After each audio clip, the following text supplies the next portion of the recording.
भाई नहीं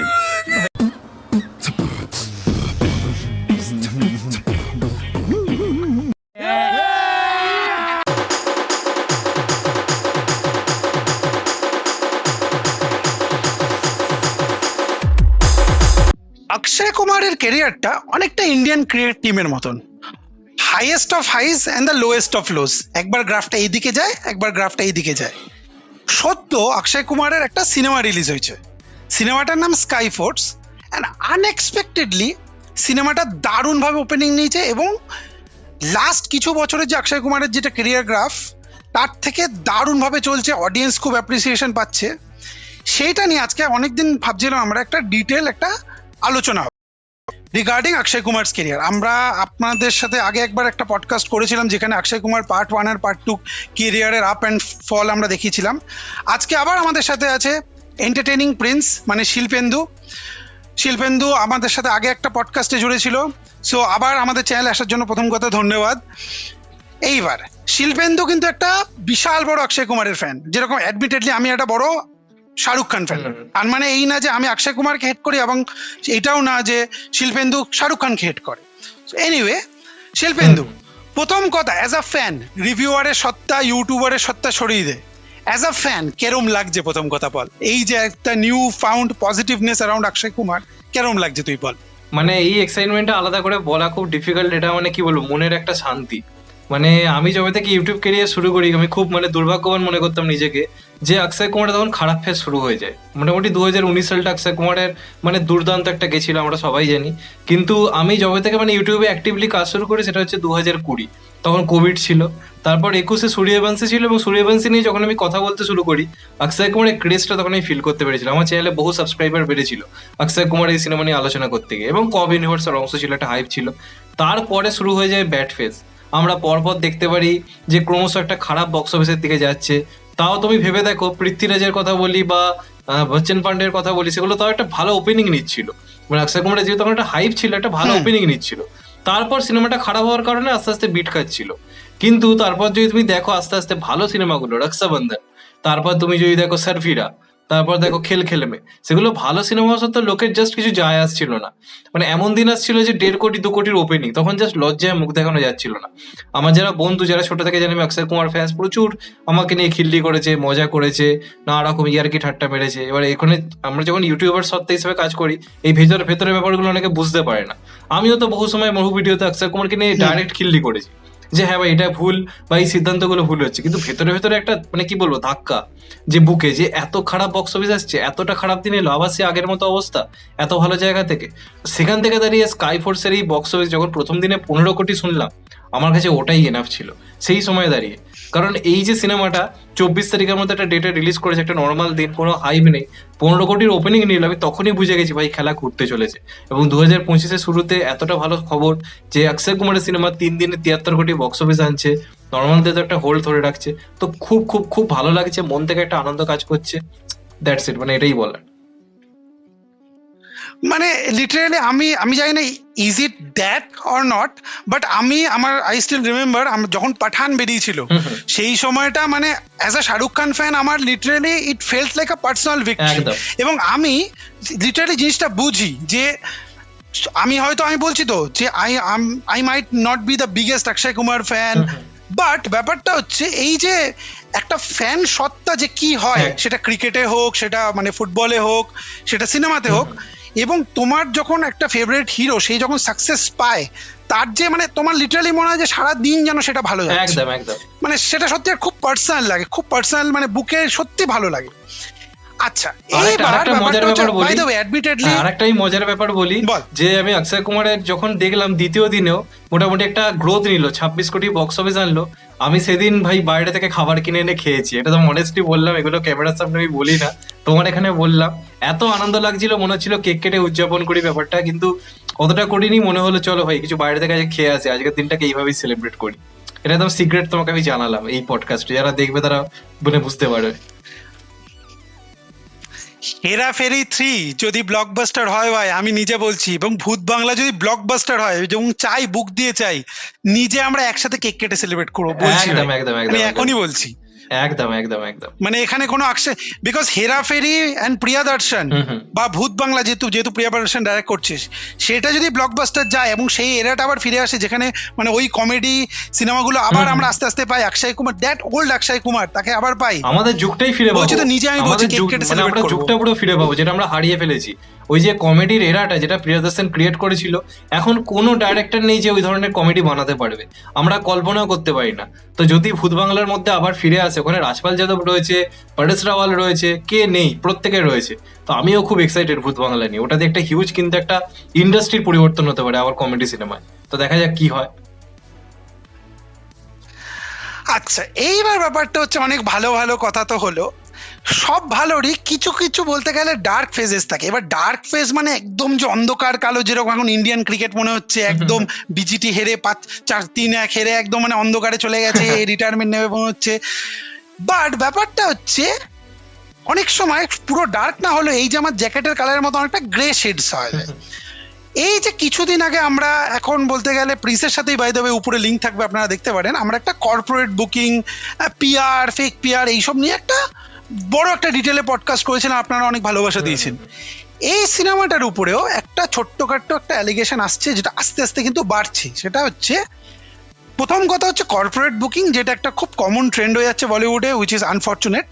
এবং তার সাথে ফেক পিআর জিনিসটা সূত্রপাত কোথায় আমি বলছি, বীর পাহাড়িয়ার যে ক্যারেক্টারটা আছে, বা বীর পাহাড়িয়া যে অ্যাক্টর, নতুন অ্যাক্টর, ইনস্টাগ্রামে আপনারা দেখবেন খুললেই তাকে ঋত্বিক রোশনের সাথে কম্পেয়ার করা হচ্ছে, কিছু কিছু নিউজ পোর্টালস টম ক্রুজের টপ গানের সাথে কম্পেয়ার করে দিচ্ছে। এই জিনিসটাতে একটা মানে কি বলি, বাজে মেসেজের থেকেও বেশি একটা, উইথ অল দ্য পজিটিভিটি, একটা বাজে একটা সিগন্যাল যাচ্ছে, and that is affecting I think all the fans as well of Akshay Kumar and the Bollywood film industry. তোর এটা নিয়ে একটা বক্তব্য, একটু ফ্যান সত্তাকে সরিয়ে যদি বলিস, কিরম তোর এটা নিয়ে একটা বক্তব্যটা বল। হ্যাঁ, প্রথমত আমি যদি বীর পাহাড়িয়ার ব্যাপারটা নিয়ে বলি, আমি যেটা আমার চ্যানেলে ভিডিওতেও বলেছি, দেখো ব্যাপারটা অবশ্যই খারাপ। দেখতে গেলে এইভাবে কোনো জনপ্রিয়তা তো কেউ পায় না, সেটা অর্জন করতে হয়। আজকে আমরা যদি কথা বলি তোমার রণবীর কাপুরকে নিয়ে, রণবীর কাপুরের তুমি কেরিয়ারের শুরুর দিকে দেখো, সাওয়ারিয়া খুব বড় ফ্লপ হয় শাহরুখ খানের সামনে, এবং তখন তাকে নিয়েও যে কম আলোচনা হয়নি তা কিন্তু না, আলোচনা বিভিন্ন রকম হতো, নানা রকম কথাবার্তা হতো, ইভেন অভিনয় নিয়ে অনেক প্রশ্ন তুলেছিল। যখন সে একদিকে রকেট সিং এর মতো সিনেমা করছে, বা অপরদিকে ওয়েক আপ সিটের মতো সিনেমা করছে, তার পারফরমেন্স নিয়ে যেমন আলোচনা হয়েছে, তেমন সে যে বক্স অফিস ফেলিয়ার সেটা নিয়েও কিন্তু কম খিল্লি তাকে শুনতে হয়নি, যে সে একটা ভালো রকম অডিয়েন্স টানতে পারছে না, সে তার সেই ক্যাপাবিলিটি তৈরি করতে পারছে না। ঋষি কাপুরের ছেলেও, তাও সে কখনো নিজের ঢাক কিন্তু নিজে পেটায়নি। সে অপেক্ষা করেছে, কাজের পর কাজ করে গেছে, আস্তে আস্তে একটা ইয়ে জাবানি হে দিবানি এসছে, একটা বরফি এসছে, সে নিজের সময়ের সঙ্গে নিজে প্রমাণ করে আজকে সে 800-900 কোটির বক্স অফিস দিচ্ছে ওয়ার্ল্ড ওয়াইড একটা অ্যানিমেলের মাধ্যমে। তো বীর পাহাড়িয়া কিন্তু খারাপ কাজ করেনি, স্কাই ফোর্সে আমার তার কাজ ভালো লেগেছে, অক্ষয় কুমারের মতো একজন পারফর্মারের পাশাপাশি সে নিজের কাজ যথেষ্ট ভালো করেছে। কিন্তু এই যে পিয়ার মারফত একটা কথা বলা হচ্ছে যে আমি এই আমি ওই, যে জিনিসটা করা হচ্ছে সেটা না অডিয়েন্সের কাছে একটা খিল্লির পর্যায়ে চলে যাচ্ছে। অডিয়েন্স যে প্রশংসা করবে, সেই প্রশংসার আগেই তাদের কাছে ব্যাপারটা হাস্যকর জায়গায় পৌঁছে যাচ্ছে। এবার এটা তো অবশ্যই খারাপ দিক। এবার এটা কেন হচ্ছে আমি সেটাও তোমাকে বলি, কারণ মানুষেরও না টেস্ট পাল্টে গেছে। এখন মানুষ ভাইরালদেরকে নিয়ে পড়ে আছে, কে কতটা ভাইরাল, কে কতটা বেশি তাকে নিয়ে চর্চা হচ্ছে, মানুষ এটা নিয়ে আলোচনা করছে।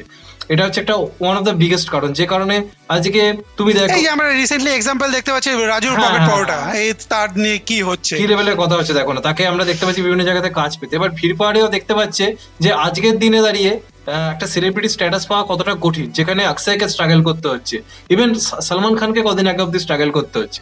তো তখন তাকে কি করতে হচ্ছে, বা সে একা যে তার বুদ্ধি তার নয়, তার বাবা একটা বড় বিজনেসম্যান, তাই হয়তো তার মাথায় ব্যাপারটাকে ঢোকাচ্ছে। এইভাবে কি হচ্ছে, তারা চাইছে কি আমরা আগে ভাইরাল হই, আমাদের মানে জনপ্রিয়তার দরকার না, আগে আমরা ভাইরালটা হয়ে যাই, তারপর আমাদেরকে নিয়ে একটা আলাদা জায়গাতে হবে।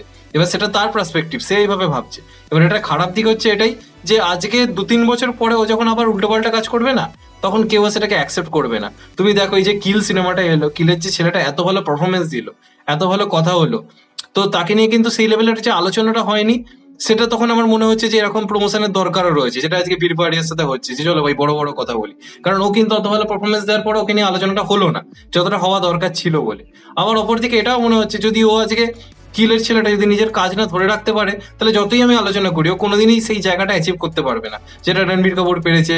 ইভেন তুমি রণবীর সিংকে দেখো, রণবীর সিং এর একটা জায়গা তৈরি হয়ে গেছিল পদ্মাবতের পরে, একটা নিজের মানে তৈরি করে ফেলেছিল।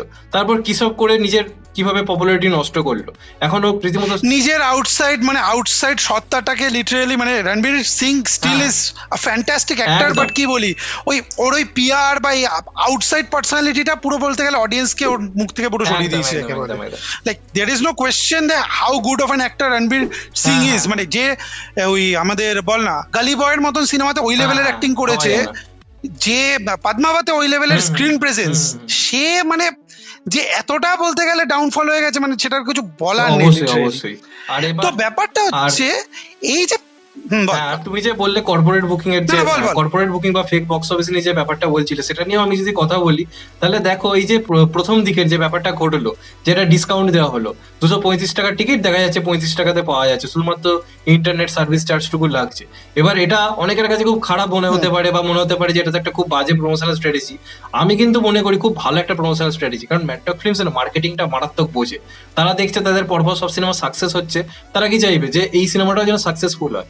এবার যে কারণে ওই যে টিকিট প্রাইস লোকে যখন দেখলো, দেখো লোকে অক্ষয় কুমারের সিনেমা দেখতে এক্সাইটেড ছিলই না, স্কাইফোর্স দেখতে কেউ এক্সাইটেড ছিল না, আমি নিজেও যে একটা রিভিউয়ার হয়ে সিনেমা দেখতে হবে Yes. দেখবো, এরকম একটা ব্যাপার ছিল স্কাইফোর্স নিয়ে আলটিমেটলি।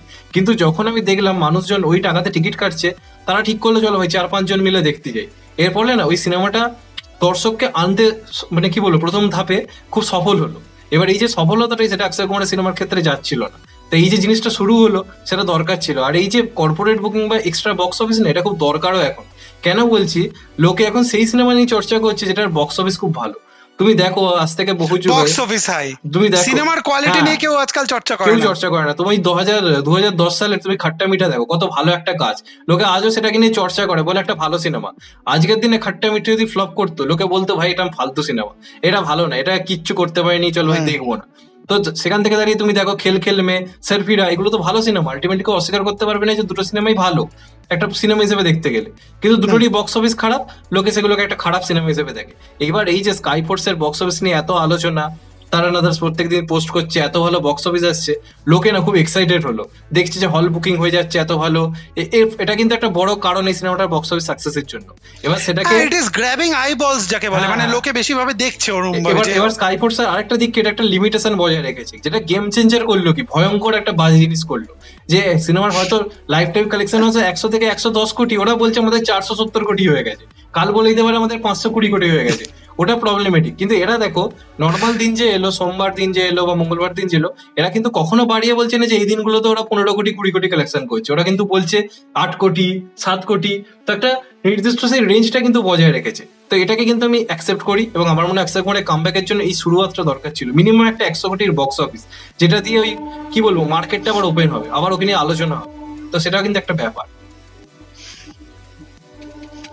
একদমই একদমই। আমিও টু বি ভেরি অনেস্ট, এই যে কর্পোরেট বুকিং এর যে এটা, তো আমি তো মানে আমাদের পডকাস্টে পাঠান নিয়ে আলোচনা করেছি, বিইং আ শাহরুখ খান ফ্যান অলসো আমি পাঠান নিয়ে আলোচনা করেছি, রাইট? সো ব্যাপারটা হচ্ছে এই যে পারসেপশন বিল্ড করা, it has become a part, like essential একটা জিনিস হয়ে গেছে, it has become a commodity. প্রবলেমটা একটা এটাই যে লং টার্মে এটার একটা নেগেটিভ এফেক্ট হতে পারে কিনা সেটা ফিউচারই বলবে। হ্যাঁ, আচ্ছা, এইবার ব্যাপারটা হচ্ছে যেরকম আমি ভিডিও শুরুতে বললাম যে অক্ষয় কুমারের ক্যারিয়ার বরাবরই, আদার দ্যান লেটস সে 2019 আর 2007 আর 8, সেই সময় ছাড়া অক্ষয় কুমারের ক্যারিয়ার বরাবরই কিন্তু ইন্ডিয়ান ক্রিকেট টিমের গ্রাফের মতন উপর নিচ হতেই থাকে। আমরা 2 বছর আগেই দেখেছি যে যখন ও মাই গড 2 গাদারের মতন ওরম একটা বড় সিনেমা, অত বড় ব্লকবাস্টার সিনেমার সাথে একসাথে রিলিজ করে, সেটাও একটা সুপারহিট ভার্ডিক্ট 150 কোটি টাকার উপরে কালেকশন করে নিয়ে চলে গেল। এইবার তুই আমাকে বল, এরপরে অক্ষয় কুমার তো আবার কমেডি জনারে ফিরছে, তাই তো? হাউসফুল আছে, ওয়েলকাম আছে, তাই তো? Now, how do you look at Akshay Kumar's future, at least in the next 2 years? যদি নেক্সট 2 বছরের কথা বলি, বিকজ একটা খুব ইন্টারেস্টিং ফেজ হচ্ছে, অক্ষয় কুমার কিন্তু রাইট নাও ফ্র্যাঞ্চাইজে যেরকম ফিরছে, এইটাও মানতে হবে যে অক্ষয় কুমার একটা নতুন ফ্র্যাঞ্চাইজে as the big bad villain join হয়েছে, অ্যাজ স্ত্রী 2 এর ইউনিভার্সে, হুইচ ইজ ভেরি ইন্টারেস্টিং, এবং সেটাও ম্যাডকের ফিল্মস। তো ওই নেক্সট কিছু বছরের যে, মানে নেক্সট 2 বছরই যদি আমি ধরি, নেক্সট 2 বছর অক্ষয় কুমারের লাইন আপে কি কি আছে আমাদের অডিয়েন্সকে একটু বোঝা, এবং ব্যাপারটা হচ্ছে সেই সিনেমাগুলো নিয়ে তোর এক্সপেকটেশনস কি, বক্স অফিস হোক বা এটা জাস্ট একটা জেনারেল পারসেপশন, আমাকে একটু বোঝা। হ্যাঁ, আপকামিং লাইন আপ নিয়ে যদি কথা বলতে হয় তাহলে তো খুবই ভালো একটা লাইন আপ রয়েছে, এবং যেহেতু বললাম ফ্র্যাঞ্চাইজ ভ্যালু রয়েছে, পরপর ফ্র্যাঞ্চাইজ মুভিগুলো রয়েছে, সেটা একটা বড় কারণ। এবার এর মধ্যে একটা ব্যাপার রয়েছে কি, অক্ষয় কুমারকে না মাঝে মাঝে একটু বুঝে শুনে কাজ করতে হবে। যেমন এই যে স্কাইফোর্স এর বক্স অফিস চলছে, এরই মধ্যে কানাপ্পা পোস্টার চলে আসছে। আবার এরই মধ্যে আমরা দেখতে পাচ্ছি যে আরো বেশ কিছু সিনেমা নিয়ে আলোচনা হচ্ছে, আরো বেশ কিছু সিনেমা নিয়ে কথাবার্তা হচ্ছে। এটা একটা প্রবলেমেটিক ব্যাপার, কারণ তোমাকে একটা ব্যাপার বলি, আপকামিং সিনেমার মধ্যে আরেকটা সিনেমা রয়েছে, এটা হচ্ছে শঙ্করানের মানে বায়োপিক হতে চলেছে। সেটাও নাকি মার্চে রিলিজ হওয়ার কথা, মার্চে আর কি আসার কথা রয়েছে। এখন অব্দি লাস্ট ডেট তো তাই শুনেছিলাম। এবার সেটা প্রডিউসার ঠিক করতে পারছে না যে এটা ওটিটিতে আনবে নাকি সিনেমা হলে দেবে। এবার তাই নিয়ে ক্যাচাল চলছে, কারণ করণ জোহর কখনোই নিজের সিনেমাকে ডাইরেক্ট ওটিটিতে আনার চেষ্টা করবে না, যেহেতু ওরা ধর্ম প্রোডাকশনের কাজ।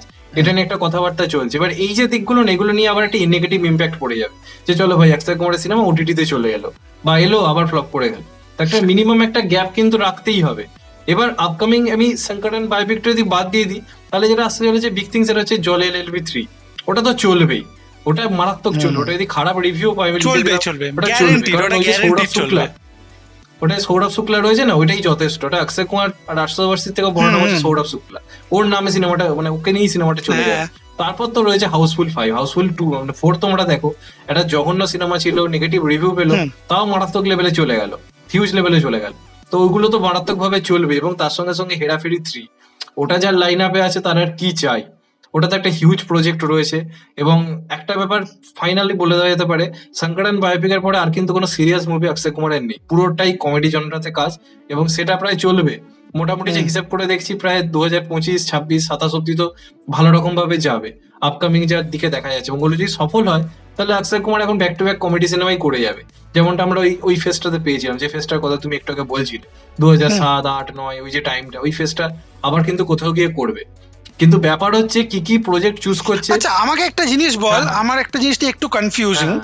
সেটা হচ্ছে অক্ষয় কুমার যেহেতু এত সিনেমা করে, তো আমার মনে আছে যখন তোর মানে কাঠপুতলি ওইসব সিনেমাগুলো যখন বেরোচ্ছিল, সেই সব সিনেমাগুলো প্যান্ডেমিকের মধ্যে আই গেস সাইন করেছিল, রাইট?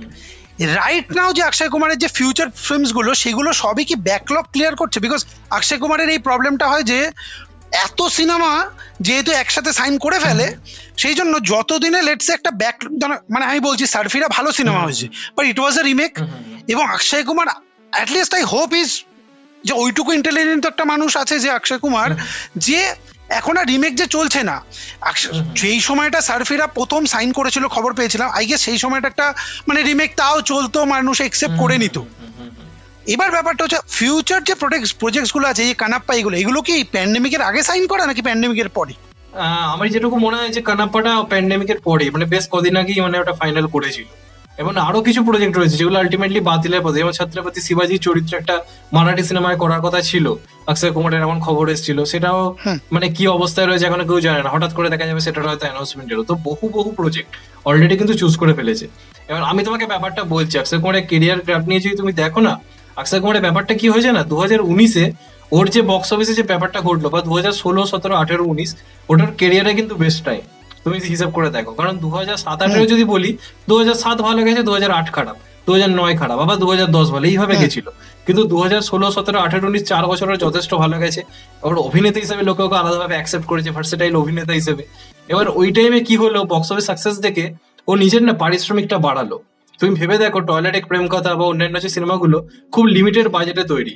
এবার আস্তে আস্তে অক্ষয় কুমারের সিনেমার বক্স অফিস বাড়তে থাকলো, 100 কোটি থেকে 120 কোটি গেল, 120 কোটি থেকে 150 কোটি গেল, 200 কোটি গেল। তখন অক্ষয় কুমারের কি মনে হলো, আমার একটা হিউজ একটা ব্র্যান্ড ভ্যালু তৈরি হয়ে গেছে, এখন আমি 250 কোটি 300 কোটি বক্স অফিস দিয়ে দিতে পারি, 350 কোটি বক্স অফিস দিয়ে দিতে পারি। এবার সেই কারণে বহু প্রজেক্ট ওভার কনফিডেন্সে সাইন করে গেছে আর পারিশ্রমিক বাড়িয়ে গেছে। এবার এর ফলে কি হচ্ছে, এই যে স্কাইফোর্স এর বাজেট আজকে 140 থেকে 150 কোটি, এটা আগের অক্ষয় কুমার হলে আমি লিখে দিচ্ছি এটার বাজেট 80 থেকে 90 কোটি তো হতো। এবং আমি ওই জন্য অক্ষয় কুমারকে পছন্দ করতাম, কারণ হ্যাঁ, এই জন্য রিকভারি হতো। মানে এখনই তুই বলতে পারবি না স্কাই ফোর্স যে একদম সুপার হিট হয়ে গেছে। আগে অক্ষয় কুমার হলে এতক্ষণে হয়তো বলে দিত যে সুপার হিট, বিকজ বাজেট এত বেড়ে গেছে লিটারেলি, এই জন্য। হ্যাঁ, এবার এটাই হ্যাঁ, হচ্ছে বল বল। এটাই হচ্ছে মেনলি দরকার ছিল অক্ষয় কুমারের নিজের বাজেট লিমিটেশনটা রাখা, কারণ অক্ষয় কুমারের কিন্তু আমি নিজে ফ্যান হয়ে বলছি ও কোনোদিন 250-300 কোটি বক্স অফিস দেওয়ার মতো অডিয়েন্স কিন্তু নেই, হিউজ যে অডিয়েন্স, সেটা না অজয় দেবগনের আছে না অক্ষয় কুমারের আছে। কোনো সিনেমা হয়তো ক্লিক করে গেল, সেটা অন্য ব্যাপার, সেটা হয়ে যাবে, কিন্তু সব সিনেমা আমার উপর নির্ভর করে এত টাকা দিয়ে খরচ করলে তাহলে আজকে বড়ে মিয়া ছোটে মিয়া কেন চললো না, অত বড় স্কেলে বানানো, সেই অডিয়েন্স পুলটা কিন্তু অক্ষয় কুমারের বরাবরই কিন্তু কম। তাই আমার মনে হয় Akshay Kumar best career graph দেখতে গেলে 2016 থেকে 19 যে টাইমটা বেশি ছিল, লিমিটেড বাজেটে কাজ করব, ভালো কন্টেন্টে কাজ করব, সেই রকম সোশ্যাল ড্রামা গুলো যখন খুব চলছিল, তাই তো? সেই জিনিসটা আবার অক্ষয় কুমারকে করতে হবে, নিজের পারিশ্রমিক কমাতে হবে, এটা এই মুহূর্তে সবচেয়ে বেশি দরকার। জানি না সেটা কবে হবে, আলটিমেটলি দেখা যাক। আচ্ছা, হেরাফেরিতে এইবার আসি হচ্ছে হেরাফেরি নিয়ে। হেরাফেরি আই থিঙ্ক এমন একটা সিনেমা যেটা যদি ঠিকঠাক ভাবে বানানো হয়, না দিস ইজ দ্য প্রবলেম, সেটা হচ্ছে এমন এমন ডাইরেক্টরসরা কমেডি সিনেমার সাথে অ্যাসোসিয়েটেড থাকে, এইটা নিয়েই আমার ভয় হয়। হাউসফুল 5 নিয়েও আমার ভয় আছে, বাট হাউসফুল 5 নিয়ে আমার বিশাল কোনো এক্সপেকটেশনস নেই। I don't think as a cinema তোর বিশাল কোনো এক্সপেকটেশনস তোরও থাকা উচিত। আই ডোন্ট থিঙ্ক তোরও আছে, মানে সিনেমা হিসেবে তোর হয়তো বক্স অফিস হয়তো ভালো কামি নেবে ফ্র্যাঞ্চাইজ ভ্যালু হিসেবে, বাট এক্সপেকটেশনস কিন্তু সত্যি আমাদের আছে লাইক কমেডি জনারে। সেটা হচ্ছে হেরাফেরি আর ভূত বাংলা। ভূত বাংলাতে প্রিয়াদর্শন, সো অ্যাটলিস্ট হোপ করছি দারুণ হবে। হেরাফেরি 3 এর ব্যাপারটা হচ্ছে, যদি আহমদ খান বা ফারাদ সামজির মতন লোকেরা যদি দূর দূরান্ত অব্দিও যদি মানে থাকে তারা এই প্রজেক্টের সাথে, আমার যথেষ্ট ভয় আছে ভাই। আমার তো শুনেই বুকটা দূর দূর করছে মানে নামগুলো শুনে, তুই যে নাম দুটো বললে। মানে মানে আদিপুরুষের যে এফেক্টটা হয়েছিল না, যে আদিপুরুষ ওয়াজ সিনেমা বেরোনোর আগে সবাই রামজি রামজি প্রভাস রামজি করছিল, সিনেমা বেরোনোর পরে যারা যারা সবচেয়ে বেশি সাপোর্ট করছিল তারাই সবচেয়ে বেশি খিস্তি করেছে। এই সেম জিনিসটা হেরাফেরি 3-তে না হয়ে যায়, যেখানে সবাই সব, এবং হেরাফেরি 3 একটা ইউনিভার্সাল ফিল্ম, এখানে কোনো অক্ষয় কুমার ফ্যান শাহরুখ খান ফ্যান কেউ না। ওই মিম কালচার এমন ঢুকে গেছে যে, এবং বাই দ্য ওয়ে আমরা দুদিন আগে একটা পডকাস্ট ছেড়েছি, আপনারা দেখতে পারেন, মিম কালচার নিয়ে একটা ডিটেল ডিসকাশন আছে, উপরের পডকাস্টের লিঙ্ক থাকবে, দেখতে পারেন। ব্যাপারটা হচ্ছে এই যে মিম কালচারে আজকাল আমরা সবাই মিমস দেখছি, এত large base of audience meme consume করে যারা হেরাফেরি থেকে লিটারালি প্রথম দিন প্রথম সপ্তাহে দেখতে যাবে। যদি সিনেমা খারাপ হয়েছে ভাই, আপডেটেড নিউজ শোন ভাই, দাঁড়া দাঁড়া দাঁড়া দাঁড়া, আমি এই জাস্ট এইমাত্র চেক করে দেখলাম ভাই, প্রিয়াদর্শন ইজ ডাইরেক্টিং ইট। যেই ভয়টা আমরা পাচ্ছিলাম সেটা হয়তো হবে না রে ভাই। অক্ষয় কুমার সত্যিকারের ইজ ব্যাক যাকে বলে ভাই।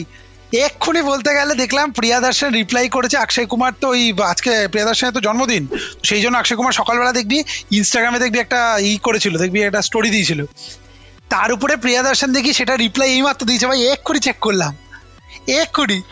সেখানে দেখছি প্রিয়াদর্শন রিপ্লাই দিচ্ছে যে I am happy to direct Hera Pheri 3 as a gift for you. এবার শোন, টুইটার খুলে দেখলাম হিমেশ ভাই সেটাই কনফার্ম করেছে। তাহলে ইমাজিন কর ভাই কি হবে। এইটা নিয়ে তো মনে হচ্ছে ভাই একটা নতুন একটা পডকাস্ট করতে হবে আমরা। ঠিক আছে, এটার ব্যাপারে ঠিক আছে ভাই, এটাই ঠিক থাকলে একটা নতুন একটা পডকাস্ট হবে জানে। ঠিক আছে, নেক্সট টপিকে ফেরা যাক। আমার হেরাফেরি বলি বা ফেরাফেরি বলি, ওটার যে মেন যে ইম্প্যাক্ট ছিল না সেটা হচ্ছে রাইটিং এ। ওটা যিনি ওই সময় রাইটিং করতেন ওনার নাম সম্ভবত নীরাজ বোরা ছিল। নীরাজ বোরা যে রাইটিং, উনি পৃথিবীতে আর নেই, মানে আমাদের মধ্যে উনি আর নেই, এবং উনি চলে যাওয়ার পরে আমার মনে হয় না ওই লেভেলের রাইটিং আর কেউ করতে পারবে বলে। কারণ যত কমেডি কাজ না, ডাইরেকশন তুমি বাদ দাও, ওই যে রাইটিং গুলো, ওই যে পাঞ্চ লাইন, এক একটা ডায়লগ, এক একটা কথার ব্যাপারটা, সেগুলোকে নিয়ে তো মিমটা তৈরি হয়েছে, যে স্কিমে বাতা দে সবকো, ওই যে ব্যাপার ট্যাপারগুলো যেগুলো ছিল। এবার ওই রাইটিং হবে কি না আমার তাই নিয়ে যথেষ্ট ডাউট রয়েছে। এবং অক্ষয় কুমার প্রথমে কিন্তু এই সিনেমাটা রিজেক্ট করে দিয়েছিল, কারণ ওর মনে হয়েছিল এই প্রজেক্টটা ভালো হবে না। এটা কিন্তু খুব ইম্পর্টেন্ট ব্যাপার। অক্ষয় কুমার যে সব সিনেমা সাইন করেছে, কেন হেরাফেরির মতো কাজ রিজেক্ট করলো, কি দরকার ছিল? নিশ্চয়ই স্ক্রিপ্টে কিছু গন্ডগোল ছিল, বা মনে হয়েছে যে এটা সেই ইম্প্যাক্ট তৈরি করতে পারছে না। লাস্ট মুহূর্তে কিন্তু ফ্যান্সদের রিকোয়েস্টেই অক্ষয় কুমার কিন্তু এই প্রজেক্টটা করেছে, এবং ওর খারাপ টাইম যাচ্ছে বলে ও কিন্তু এই প্রজেক্টটা চুজ করেছে। ও কিন্তু একজন প্রফেশনাল অভিনেতা হিসেবে কিন্তু এই সিনেমাটার সঙ্গে চুক্তিবদ্ধ কিন্তু আমার মনে হয় না হয়েছে বলে। এই সময়টার ভালো টাইম চাইছে, তাই জন্য হয়েছে। তো সেটা কতটা ভালো হবে আমিও যথেষ্ট ডাউটে রয়েছি। তবে ওভারঅল প্রথম 3-4 দিন একটা মারাত্মক ওপেনিং তো নেবে, এটা আমার কোথাও গিয়ে মনে হয়, এটা হিউজ ওপেনিং নেবে, এবং সেটা রেকর্ড ব্রেকিং হতে পারে। কারণ গোটা জেনারেশন এই সিনেমাটা দিয়ে কিন্তু তাকিয়ে আছে, মানে পুরো প্রত্যেকে, আমার মনে হয় কেউ অপেক্ষা করছে না এমন কেউ রয়েছে বলে। অক্ষয় কুমারের খারাপ টাইমেও আমি দেখেছি অক্ষয় কুমার এই সিনেমাটা করছে না, সেটা পুরোপুরি ট্রেন্ডে চলে এসেছিল টুইটারে, গোটা ভারত কাঁপিয়ে দিয়েছিল, যোগে ফেরাতেই হবে। তো সেক্ষেত্রে একটা এক্সপেকটেশন তো রয়েছে, কিন্তু কতটা ভালো হবে আমি তাই নিজস্ব ডাউট তো আমার মনে রয়েছে। মানে দেখা যাক। হ্যাঁ, কারণ দেখ ব্যাপারটা হচ্ছে ওই যে এখন এইটা তো মানতে হবে যে একটা কমেডির একটা পুরো ডাউনফল হয়ে গেছে, মানে প্রচন্ড, প্রচন্ড। Even the so called comedy films like মানে ভুলভুলাইয়া 3, ভুলভুলাইয়া 2, এইসব সিনেমাগুলোর রাইটিং লেভেল এত বাজে, মানে এখনকার দিনে লিটারালি মনে হয় পেটে খিল, মানে রোহিত শেট্টির এত বাজে ভাবে ডাউনফল হয়েছে যে পেটে খিল্লি ধরে যেন, মানে পেটে লিটারালি মানে গাট্টা মেরে যেন হাসি বের করাতে যাচ্ছে। প্রিয়াদর্শন বা ওই সময়ের মানে নীরজ ভোরার রাইটিং এর স্পেশালিটি কি ছিল? Situational comedy. মানে তুই ভাব না, ওই যে ভাগান ভাগের ওই সিনটা, মেয়েটা সাইড দিয়ে যাচ্ছে, টক করে বলছে রূপা না লিয়া, ওইটাতেই আমরা হাসছি, কারণ কি ইটস সিচুয়েশনাল। এখন এই সিচুয়েশনাল কমেডির ব্যাপারটাই নেই। এবং মানে সেকেন্ড পার্ট অফ অক্ষয় কুমারে আমরা এইটা কভার করেছিলাম। একটা জিনিস তো সত্যি কথা বলছি, সন্দেহ আছে, যেটা আমি আর সৌরভ দুজনে খুব ডিটেলে ডিসকাস করেছিলাম। এই যে তুই যদি হেরাফেরি 1 বা 2 এই দুটো সিনেমারই অ্যাস্থেটিক দেখিস, মানে aesthetic in a sense colour grading সবকিছু দেখিস, খুব একটা মানে কি বলে, একটা রাস্তার একটা নর্মাল ন্যাচারাল ফিল পাবি। একদম একদম একদম। আজকাল সেই সিনেমার সেই ফিল নেই, মানে নেই। কমেডি সিনেমাও মনে হয় যেন মানে হেভি প্রোডাকশন কোয়ালিটি, চকচক ইনস্টাগ্রাম ফিল্টার লাগাইছে। সেই জিনিসটা যদি হেরাফেরি 3-তে যদি করে, যে এখানে ইনস্টাগ্রাম ফিল্টার একদম চকচক করছে ব্যাকগ্রাউন্ড, তাহলে কিন্তু ওই জিনিসটা, ওই ম্যাজিক কোনোদিনও হবে না। না না না না, একদম পুরো এটা তো ঠিক পয়েন্ট বলেছো। তো যাই হোক, আমরা তো এই নিয়ে বলতে গেলে ভূত বাংলা, অক্ষয় কুমারের হেরাফেরি 3 এবং বাকি সবকটা সিনেমা নিয়ে দারুণভাবে এক্সাইটেড, এবং it's a very interesting phase for Akshay Kumar. আমরা সবাই ওয়েট করে থাকবো নেক্সট সিনেমাগুলো কিরকম চলে, কিরকম হয়, এবং অক্ষয় কুমারের কি এটা সত্যিকারের একটা কামব্যাক, এবং আবার কি সেই গোল্ডেন জেনারেশন ফিরবে? আপনারা কমেন্ট করে জানান। এবং শিল্পেন্দুকে আবার আমাদের চ্যানেলের সাথে একটা পডকাস্ট করার জন্য ধন্যবাদ। ফিউচারে হয়তো আমরা আবার অন্য নানান ইন্টারেস্টিং টপিকস নিয়ে কোলাবোরেট করব। সাবস্ক্রাইব করুন ফাইনালি বাঙালিতে। শিল্পেন্দু চ্যানেলটাও বারবার চেক করবেন, হি পুটস রেগুলার কন্টেন্ট। এবং আমরা নিজেরা জানি আমরা যে লেভেলের ল্যাথখোর, একটা পডকাস্ট আনতে আমাদের মানে লিটারালি 3-4 দিন পর পর গ্যাপ হয়ে যায়। প্রতিদিন 3-4টে করে ভিডিও বা 5-6টা করে ভিডিও করা যে কতটা টাফ, এডিটিং করে ছাড়া, আমরা জানি। সো যাই হোক, thank you for watching this podcast, have a great day ahead. এবং ভিডিওটা যদি ভালো লাগে লাইক এবং সাবস্ক্রাইব করুন। ধন্যবাদ, নমস্কার।